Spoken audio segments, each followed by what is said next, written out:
Hi, welcome to season 2 of the Oceanic Lover, the podcast where love, sex, soul, and collective effervescence meet. I'm Ioanna, your host, and I'm here to guide you through real, raw, and transformative conversations with artists, healers, creatives, entrepreneurs, visionaries. In this season, we're going even deeper into the messy, beautiful truth of intimacy, desire, creativity, and connection. Together, we'll explore not just how we love others, but how we love ourselves. So, if you're ready to be steered, stretched, and inspired, welcome back and let's dive in. Today, we have Navid coming in. Navid is an actor and a movement coach and a wise, wise man.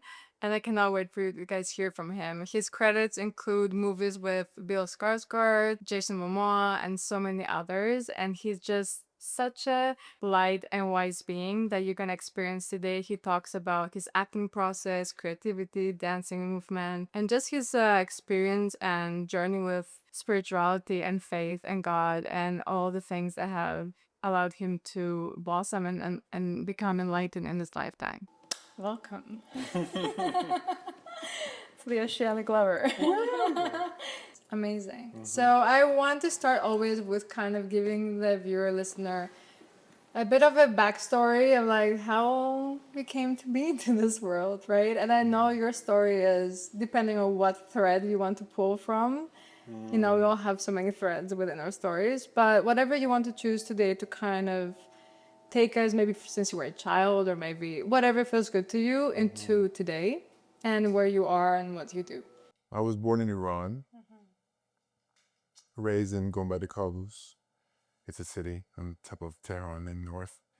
I I moved to in Iran I was raised as a Baha'i. I was raised in a spiritual family. Um, it wasn't easy for my family or any any families or people that were practicing different religions Yeah. in Iran. So it was definitely tough for my family to stay there and work and do what they needed to do. So my family made a choice to moving out. Mm-hmm. So we made the choice around like when I was 9 years old or 10 years old, one of those. Um, First we went to Turkey because we had to move there first. Um, and then one of the countries from US, Canada, Australia, or I don't remember the other country. Canada was the first country after 10 months living in Turkey. Um, so we came to Canada. I was 11 or 12 years old. The biggest reason why we moved out here was to have more freedom Yeah. and for my family to give me the space to go to school, go to high school even. Because in Iran, we weren't allowed Okay.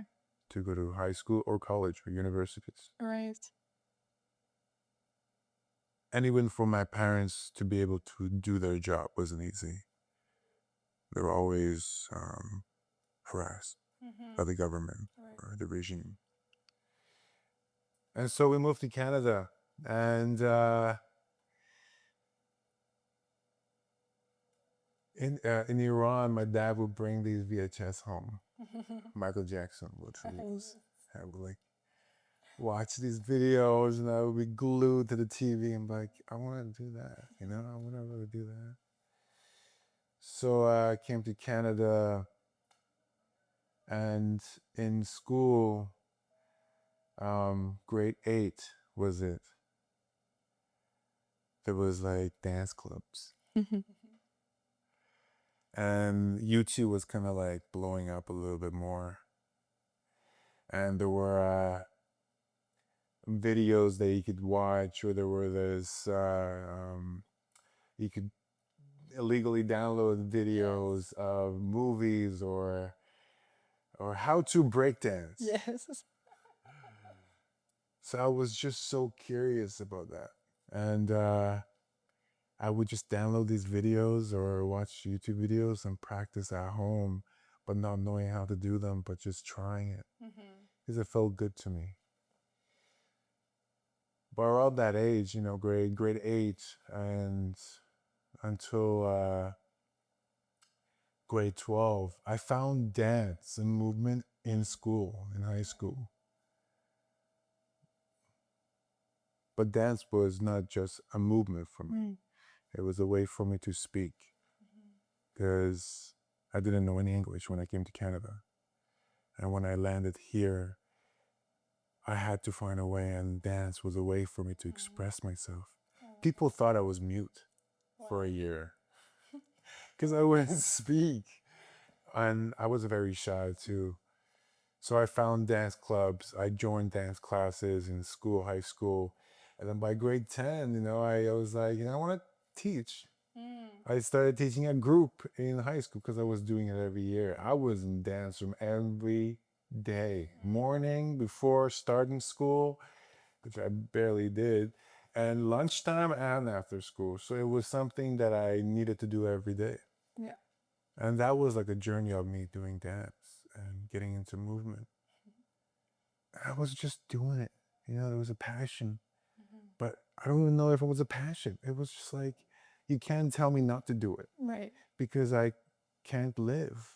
I need to do it.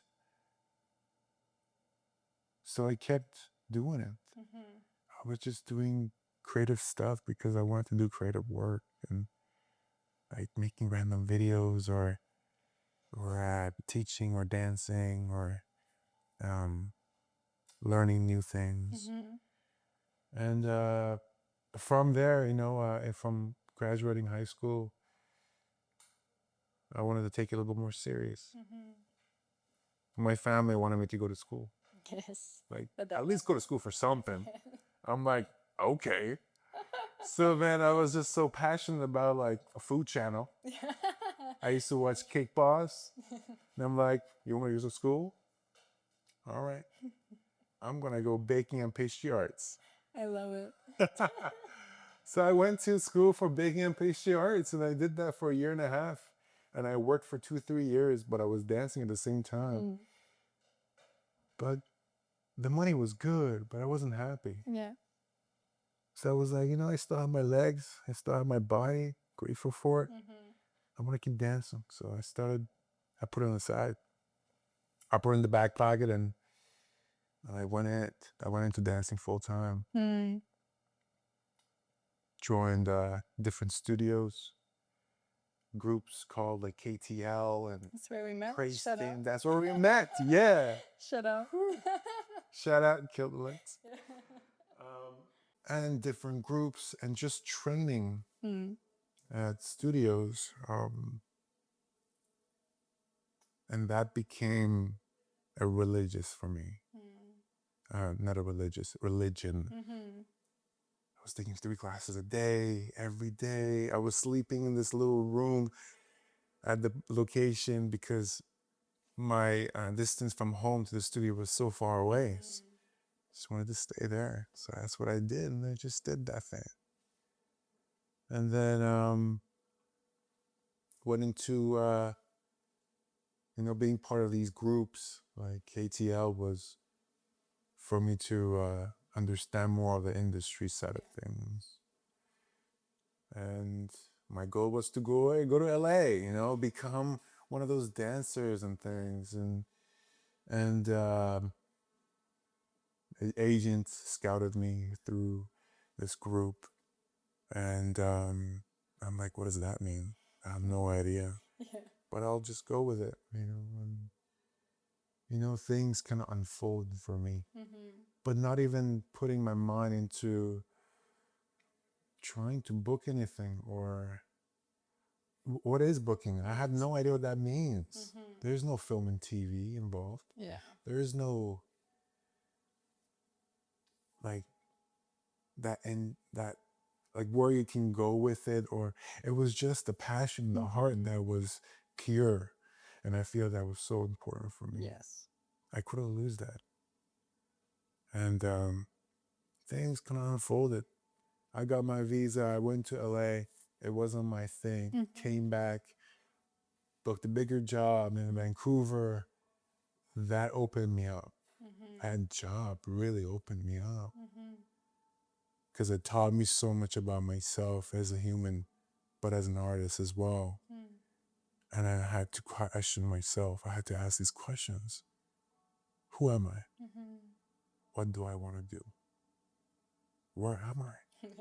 What have I been doing for the past, 15 years or 14 years, whatever.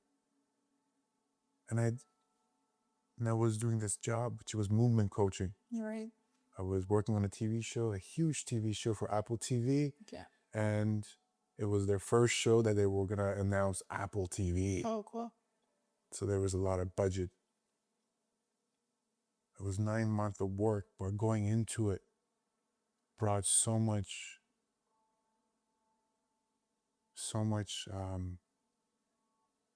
challenges, so many challenges, but so many moments of inspiration too. Because I was behind the screen of like the monitors to give notes or guide these actors, Jason Momoa or Alfred Woodard or any other actors. Yeah. And watching them, I was like, I want to do that. I want to be in front of the camera. And so I was like, I want to act. I want to do acting work. After I, finished the job, I was like, I want to get into classes. I wanted to just jump in. But there was a hesitation. I was like,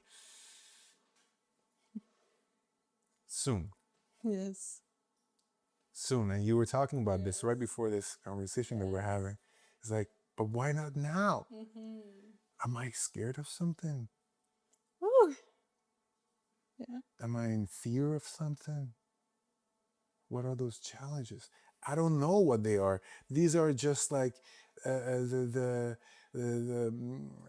Thoughts or the thoughts, the inner roommates, these voices that are like giving me what will go wrong, but not giving me the things that will go right. They're like, what? You're fired. Your guy. Hey. So listening to that. Yeah. And then moving forward, jumping in, and it was so scary. I did got into acting, and first couple of sessions was okay, challenging for sure, but it got to a point where I remember this moment, but it made me elevate. I showed up to class, there were like 12, 15 people watching. That's a scene study class. You go into, you work on a play. I don't know a lot about acting at that point. I know about performance, but as a dancer, bracket. Yes. I showed up. I was receiving this note. Just stand there and connect with your partner and deliver. But there was something in me that I started shaking. My leg would start like just wobbling. I started bawling. I don't know if it was part of the scene or if it wasn't, but it was like, I'm having a journey and I don't know where I am, but I trusted. I trust. And then my coach, Ben Emmanuel, he guided me. He's like, have you been to a therapist? Or have you asked for help? I'm like, no, I haven't, but I'm okay. And then another time happened, and then, we talked about it again. And then another time happened, and that third time I was like, I think I need to talk to someone. And I did. And that just like opened up a whole new world for me. Yeah. And that journey kind of started. Talking with someone professionally opened up layers that I had no idea that they were there. That guided me to become the better version of myself. right now, Mm-hmm. and continuously doing the work. Because it's not a one-time thing. You don't go one session, you're like, oh, I'm fixed. It's not about fixing yourself. It's about being, allowing yourself to be in this present moment with all that is, instead of trying to fix yourself, because there's nothing to fix. Mm-hmm. You're amazing. You're beautiful the way you are. You're just becoming more aware and allowing your body, yourself to go through it. Mm-hmm. And through the journey of that, I got introduced to other classes, other workshops, the Lucid Body technique. Yeah, I'm gonna definitely speak about that.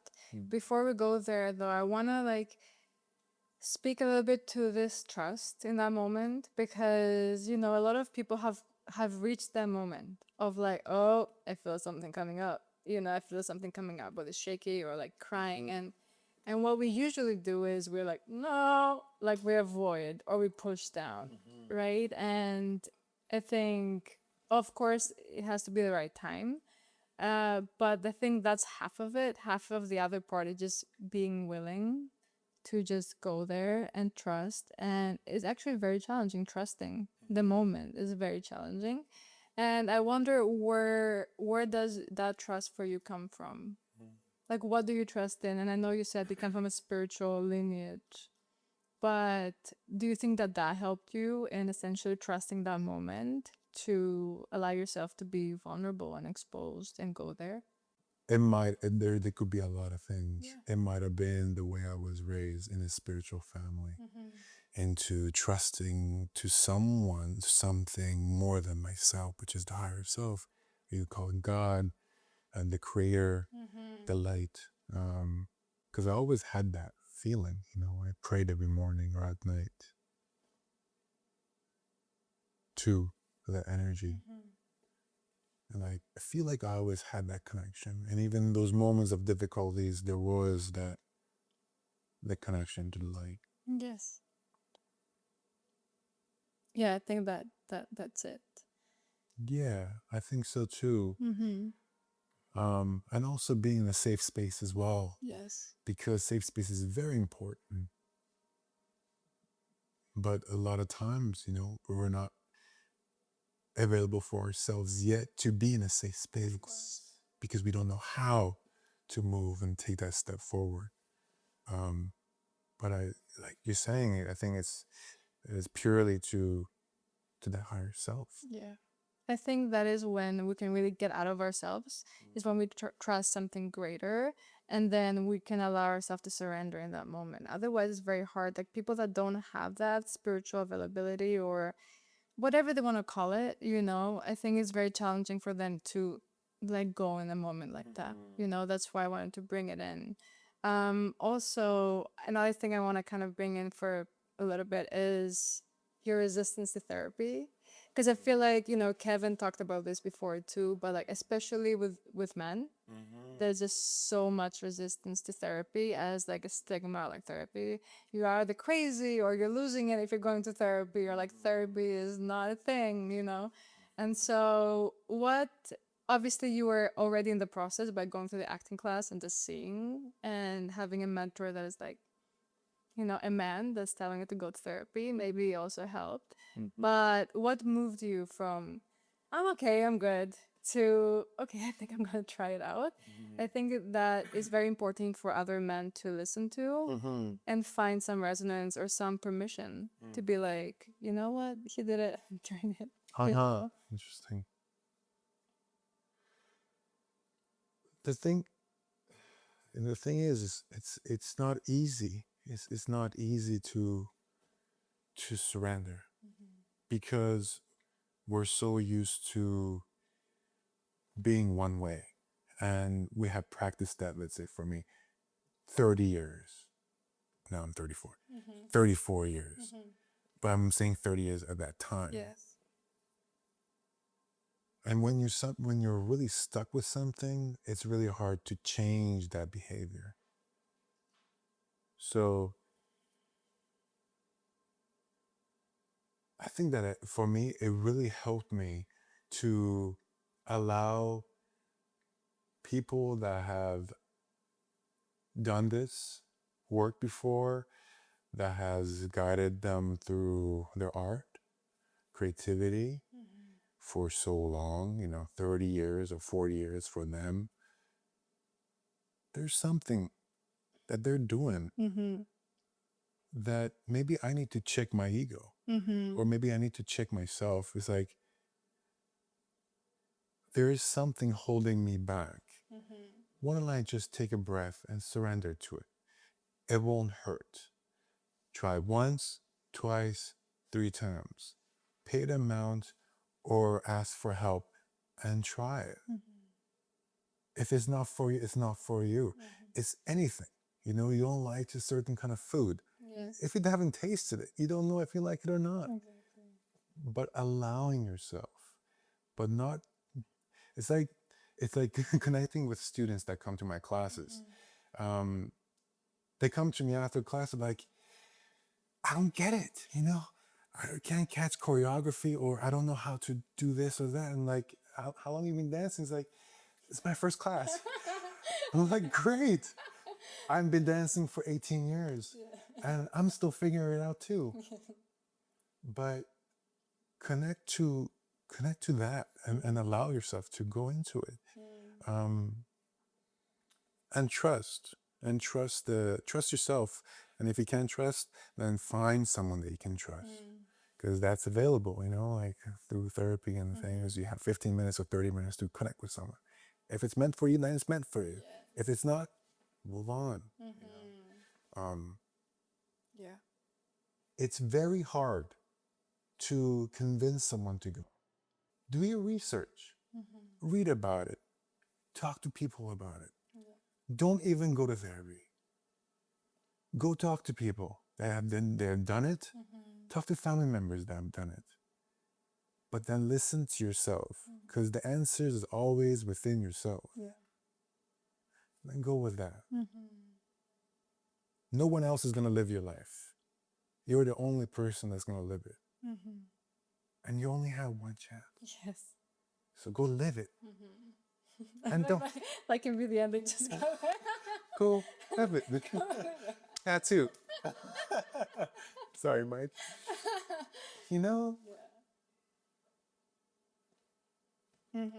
Don't wait until you're 60. Maybe that is for you. Maybe you'll be on your deathbed and you're like, I get it now.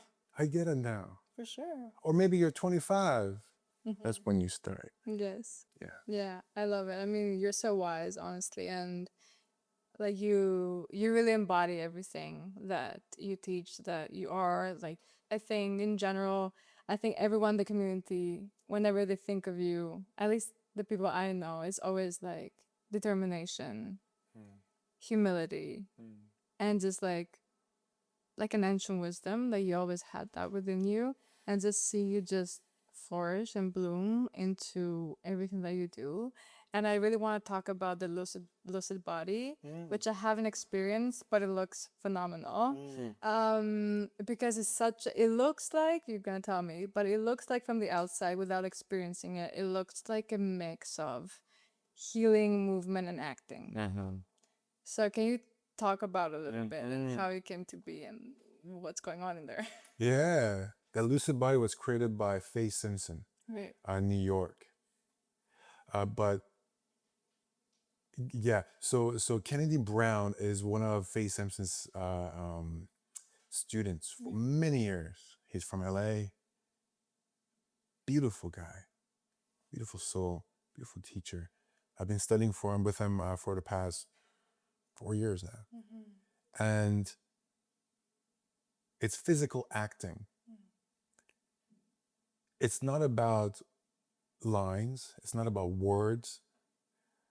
And it's not about acting. I say it's physical acting because it will help you as a tool to guide you to performance, to how to be available to yourself as a human, so you can go into another human's body, so you can perform that body, so you can be at service to that. And so I've been, involved in this technique, and it has guided me so much with my taping and auditions. But that's just one tool. There is so much to this art world that like you can learn from, that you can, take little pieces from this and that. It's like there and this, and then you open up your toolbox and you put everything in there. And then when you get an opportunity and you just open it up, it's like, I'm going to use this and I'm going to use that. I think it's all about that. And Lucid Body has been one of the techniques. What are some other ones that you really use a lot?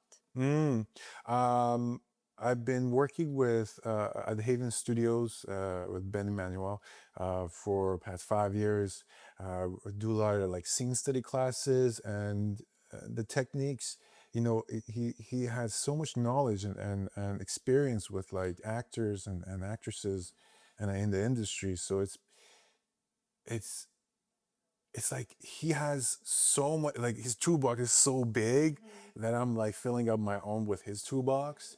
So there is Larry Moss, there is Ivana Chubbuck, there is Meisner, there is whew, there is Patsy Rodenberg, which is connected to the voice and second circle work, and presence. Um, so there's a lot of those techniques, and which been developing over the past 5 years. But the lucid body, I've wanting to introduce it more to everyone, because it's not just for actors, but it's for just being a human as well. It's allowing yourself to go through these exercises to allow yourself to be present. It's not therapy. Yes. And I wouldn't put it in a specific category. It's just a tool for you to be available to yourself, so you can move around the world with presence. Yes. Yeah. Amazing. And so how has this, because what you're talking about, I think, is being very embodied, like inside your body, instead of like the mind, that so many people are just super disconnected from the body, right? Yes. From here up. And so what has been your journey coming back into your body? And like you also have a big body. 6'4". And like just coming back into your body, and how has that helped you in your creativity in your life? And side note to like, what are some practices, or like how is this linked to your spirituality? Spirituality meaning just the way you live. Being a dancer has helped a lot since a young age too. And as a Persian, Iranian, dancing is like one of the things that we do like almost every day. Culturally. It brings joy and happiness. I feel that it's because it depends. There is, the more you grow older, there is more in the head you become. This is my experience.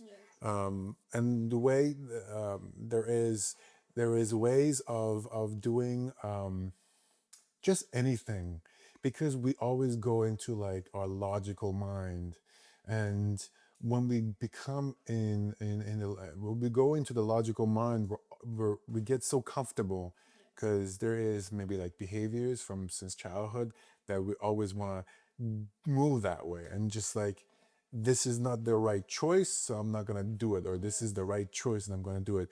But we don't really go into our bodies. We're so disconnected. And there's just so much that we can talk about. Just that. For me, like specifically acting, there is a time where there is analysis. You do a lot of work before you show up to set or you show up to class. It's like heavy lifting. Yeah. Philip Seymour Hoffman says, it's like carrying furniture up the stairs. It's heavy. It's a lot of work. Yeah. But once you get there, you can move furniture around. You can play around. I want it there. I want it there. I love that. So it's the same thing with the work that we got to do before we show up. Yeah. And so it became so heady, the work, the sitting down.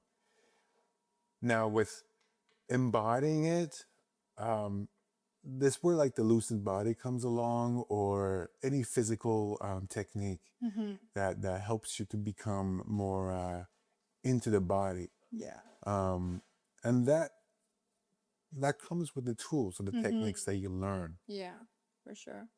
Also, there is Rasas. Have you heard of Rasas? I heard. And that's another technique that Kennedy Brown teaches in his classes. Rasas are Sanskrits. They're Sanskrits that allow you to go through different emotions. It's really fun. It's very empowering too. So using those techniques, and again, these are not techniques that you sit down and you think about. Again, this is like very logical. It's a technique that you get up and move. And it's like choreography. You do the choreography over and over, repetition, until you embody it. But allowing yourself to go move through the emotions and allowing it to change. Because we don't want to stick to anything. We want to allow it to evolve, like being a human. Every day will be different. But it's so hard because we're so comfortable being stuck in that pathway. Anyways, it's that thing, that feeling of doing those exercises to go into the body, and also like yoga or like stretches or any other technique that can help you move your body. Yes. You could do that. Yeah, love it. I wanted to ask if, it sounds like your acting experience is just so embodied and so, in a way, spiritual, Yes. right? So, how is it you being on set in these like big movies and being you and having your own way of doing things? Like, what has been some surprises or even like insights you've gained just by being on these sets? It's again, showing up to set is letting go. You got to surrender yourself because you're not in control. Nobody is. The only person that's in control is your higher self. Yeah. The light, the creator. Allowing that to flow. But to allow that, you got to do a lot of work before that. So that work is me connecting spiritually through the practices that you find visually, and also doing the work, like the furniture going up the stairs. So there's a lot of in-depth work that needs to happen. It's not easy. And before I thought it was easy, until it gets to a point where like you have ego death. You're like, this is another form of artistry and creativity. It's very different than dance. So let's find this craft. So let's jump into it. And having these processes of like over the years of training and training, you find different things. And spirituality is huge part of, to me, huge part of creativity. Yes. Huge part of knowing yourself, allowing yourself, unfolding yourself. And so I feel like surrender is it's a big word. Yes. And it's very important. Yes. Simple but challenging. Yeah. Cool. I want to switch gears a little bit and go into relationships and love, Okay. and I feel like with all these practices you're talking about, it seems like you have a lot of availability with emotions, and like what has been your journey of love, whether it's within yourself or within partners? Like, what is something that you think, people can hear and either resonate with or take something out of your journey with love, essentially? And that's a big one. Like a lot of this conversation connects to childhood things, trauma, and the way the society around you, the way you were brought up. Nothing against my family. I love them. They've done what they have to do. They knew what they knew, and it's beautiful for what it was. Now it's my place to take that chance for myself to find what it is for me. Self-love was a big part. But what does that mean? I wouldn't have known that until I had to talk to someone about it. But I strongly believe that self-love is something that you need to know before going into a relationship. That's just me, though. I think that's not just you. Like, a lot of people can disagree because I found love. I think I love myself. I get it. That's fine. Sure. But for me, it was because I was in a relationship before, and it didn't work out for me. But there was a big part of like me searching for it instead of being love for myself. Yes. Learning that has guided me more to be more present with who I connect to and how I connect with the romantic partner. And not just a romantic partner. I think it's everyone. It's how do you share the love that you have within yourself with the people around you. And there's different levels too. It's like you learn to love, but you learn love for validation. 1000%. Which is becomes so dangerous for you. Yes. It's problematic when you grow up. But when you have love without any condition, I feel like that's pure. Yes. But we have to know what that is for ourselves first. So I always would connect for myself first and go into love and romance. Yes. And I feel like, how has love helped you, your self-love, right? In going into jobs or going into creativity or going into acting or going into dancing. And I think sometimes we really think about love when it's about loving relationships, like partners, like, but really having self-love is moving around the world with this strong center that people cannot really throw you off easily, and that people can experience you more because you are like yourself and you give yourself the love, and therefore you're overflowing, you can share. And I think the same thing happens at work, right? You go in the work environment, you go into creativity, just your center is so much stronger, and you allow yourself to flow a bit more, to be a bit more free, because I have my back. I love myself. And so, like, how has that helped you? What I'm trying to get to is give the viewer, the listener, an example of how has love actually in practice worked for you when it comes to creativity or jobs, or even maybe relationships with directors and relationships with casting and all these things. Because I think when people think about love or self-love, it's like a nice thing to have, but not really necessary. They try to avoid it. It's like, it's fine. My partner will love me for who I am. And so I want to give a different perspective of what actually having love for yourself looks like in practice, and especially for a man. Yeah, I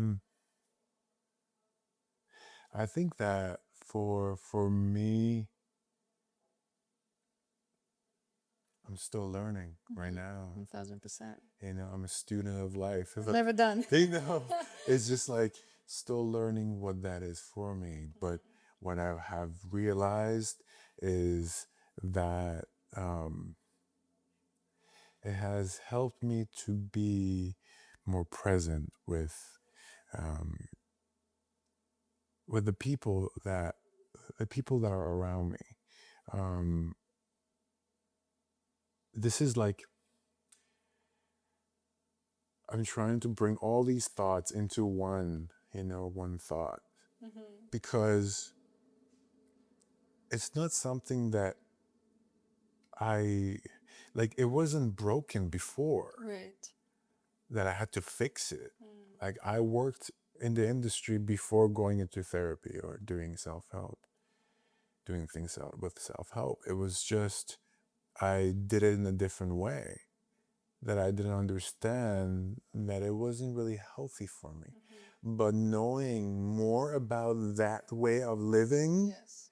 has helped me now to be present and be aware of how I express myself, how I receive, and how I can collaborate with people. But if I don't know how I was, I don't know how I can be. Exactly. So by doing that, it has brought this connection in my work, collaborative process with directors or even in class and with my scene partners, even doing my own work, writing or choreography or whatever. It's a process, and it's not an overnight thing, and it's like every day you need water. You need to nourish yourself. 5 minutes every morning, you write. You take a moment for yourself and write your thoughts down. And I did that, and I still do that. It's been 3 years, and I do that every day. Maybe I'll skip once a week, but like it's a nonstop work. But you will realize your experience in a different way of the way I've experienced. But it has definitely brought so much clarity and allowing, being vulnerable and being okay with it, being sensitive as a man and being okay with it. But if I need to be hard and be like, masculine, then I have to, because there is boundaries that I need to find. Yes. And also being on set, you're playing a character that could be a sociopath and you're killing people and you're a villain. Now learning how to put the clothes on and going into the character and then leaving it and coming back home to your life or to your family. Yes, and actually I remember because I think that is when we worked together. Yeah. That's exactly the moment. Because Yeah. I remember you're like, I'm working on living it Yes. on set. And so what has been that process for you? And you can talk about working together and how that helped you, but also just your own ways you found to do that. Because I know especially in acting, that's a big thing. The difference between like method actors or like actors that have different kind of acting processes and how tough it can be on the body, on the psyche, right, on the emotional body. And so what has been your process in finding that out for yourself, if you have? Listen, first of all, very grateful for that session that we had, because through Lucid Body I noticed something about myself and I needed to talk about it. And when I talked to you about it, we did the hypnotherapy, and I went to this specific age, that I realized what it was. It really guided me to release this tension, to help me more to speak and express myself. Like what I'm doing right now, I could have done that before. Right. I wasn't very comfortable with like expressing myself. Right. Going into characters, and you helped me with some tools. You said to find something. Find something that you can help you ground after you perform, after you do the audition. And I found something. Oh my God. This is like something that I found for me, and like I always come back to. I love that. Or it's a piece of rock. Yeah. But I forgot the name of it. Some kind of crystal. Yeah, some of course, yeah. And coming back to this, or washing your hands, having a ritual afterwards. These little tools, they seem little, but they change. They help you through these processes that you go through. And yeah. Yeah, that's major. So what is happening? Like, what are you excited about right now in your life? I'm excited about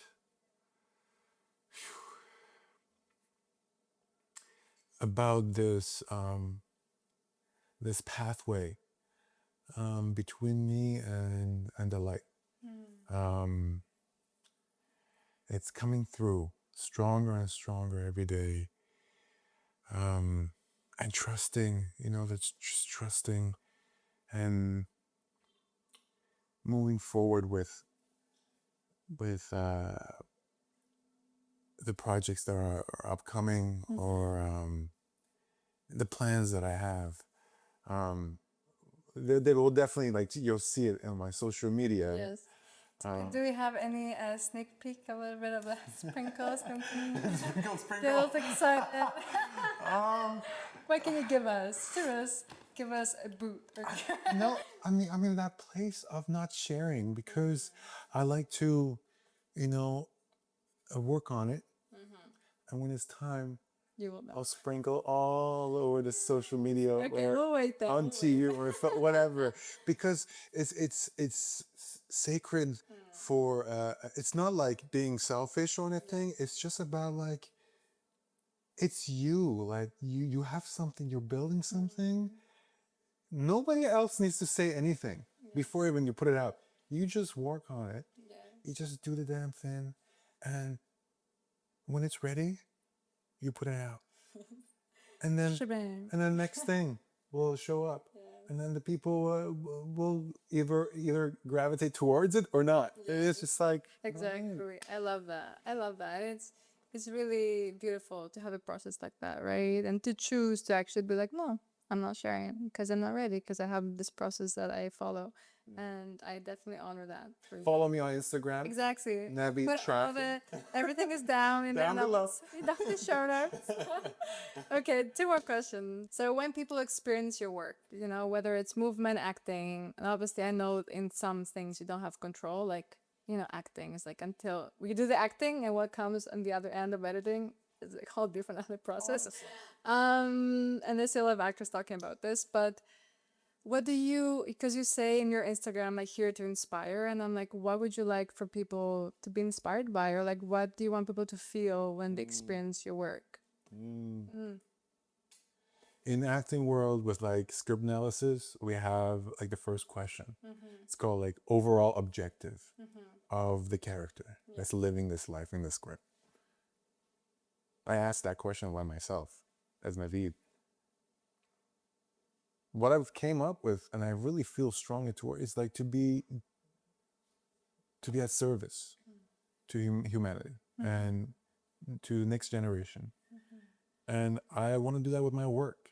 If it's through helping someone to play a character, helping someone connect to their body through dance and movement, or telling stories through film and TV that are important, or it's just pure performance and respecting another person's humanity and embodying their story. That has been my my overall, objective. Yeah. I love that. Uh-huh. Okay, now two more questions. Yeah. I have one more because I want to hear, like, what is an advice that you have been given, or a wisdom that you have discovered on your own that has been really profound. It can be super simple, as most things are, but profound, and that you keep returning to again and again. I've been involved with understanding Kabbalah a lot for the past year and a half. David Guillaume is one of the mentors that I Joe is follow. actually on it too. Yes. Oh my gosh. Once I found out, it was like, dude, let's go. We were just talking about it. Amazing. It was beautiful. The tool has guided me to understand the religion that I was raised with, or spirituality. And one of the, I'm butchering what it was like, Yes. exactly saying, but it was everything that is happening for you, trust into the Creator. If it's wrong, if it's bad, if it's difficult, if it's challenging, just trust it. And that has been like a continuous thing, even right now, just connecting, allowing to move with this the energy. That reminded me of, they say the answers to your prayer are only three, which is yes, not yet, or something better. And I feel like it's so much in line with that, which is like anything that happens to you, trust. Because it's a yes, not a yet, or something better.